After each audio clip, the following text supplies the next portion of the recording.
This is typically the customer journey, and this time we have used a framework which is built under growth marketing, which covers AAA and RRR framework of growth marketing.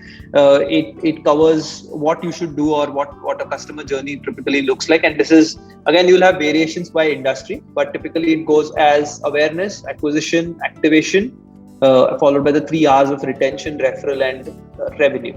And generally, people don't look at referral and ongoing revenue when they look at a customer journey, which is very important if you had asked me, because that's ideally where your brand should be focused on, to drive more referrals or create brand advocates at the and get repeat buy or get repeat purchases or referrals from them. So look at the full picture, right from awareness to revenue, is very important.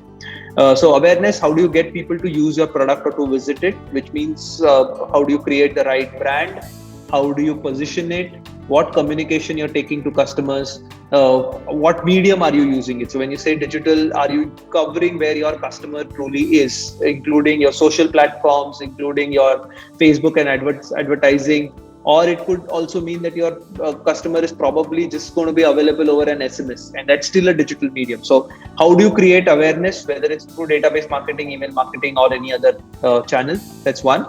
Second is acquisition. So how many users are taking the first step, which means and when you look at your digital transformation, or when you want to move your customer journey into a digital medium, it's important to understand that it's not going to be a 0-1 game where you go and make a pitch and then there's going to be some sales conversation. Typically, we have seen a customer interacts with your brand at least 5 to 6 times through a digital medium before probably they even inquire. So they must have seen your ad or got a referral. They must have seen you on a PR channel or somewhere being covered in the media, or when they're just browsing, or they must have come through someone through their network in HR or somewhere, someone working in your organization and liking a post on social media. So they discover your brand in different ways. They might not even be in a consideration phase wanting to buy your product, but they might know about your brand. So that's very important to understand how they know about you and when they are taking, and what is driving them to take the first step. The first step could be even looking at a video, looking at an ad, or inquiring with you, or wanting to chat with someone. It could be different mediums and different ways that they take that first step. Very important to measure all of that. Next is activation. Are they subscribing or signing up? Which means typically, are they different? So if you're looking at e-com, then they might probably go online and make a purchase. If it's something like a Kylas, where you want to look at people signing up. If you're looking at ed tech or education, are the people subscribing to your channel, or are they subscribing to your to the offering? If it's an offline sale, then are they actually coming, discussing it in your entire sales journey? Where are they? So you can get into a deeper dive process of the activation journey. Finally, then retention. Once they become a customer, it's important that they stay engaged, not become a one-time user of your product. You want to drive more repeat purchases. You want them to get deeper and into the referral journey, where they actually become brand advocates and start promoting. And finally, looking at revenue. Are you making money on every user that you have? So maybe your entire game is not to just look at the first purchase, and you might not become profitable on your first purchase, but it's the repeat buy that actually gives you the maximum value, or maximum value from your marketing. Looking at e-com, that's typically how e-com works, where you're not looking at selling only once, but you want them to purchase over the next couple of years or throughout their life. So very important to kind of measure this entire journey and to understand this journey.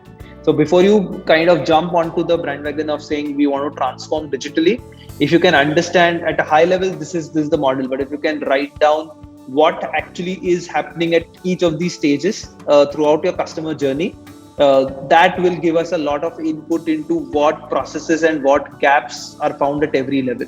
So that's typically the next thing that we'll be looking at, on how to analyze gaps and how to then transform that into something that can be written as an SOP or written as a document that goes as an input for your digital transformation.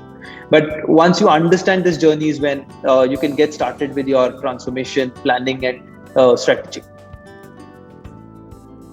Vinayak, you want to add anything? I think you covered most of the stuff, which a typical customer journey, how it looks like. And it is not just for any product, but it also holds true for the service industry. And this is a very generic way of defining customer journey.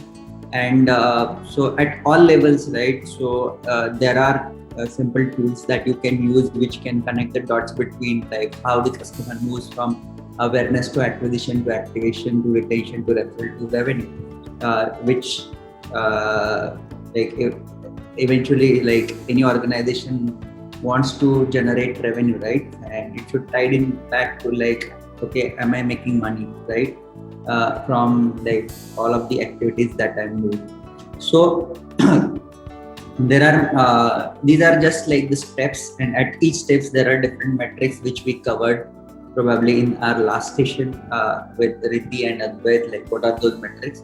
So this is just a recap of like how the customer journey looks like, and so in the subsequent slides we have tools that can be implemented for this particular journey.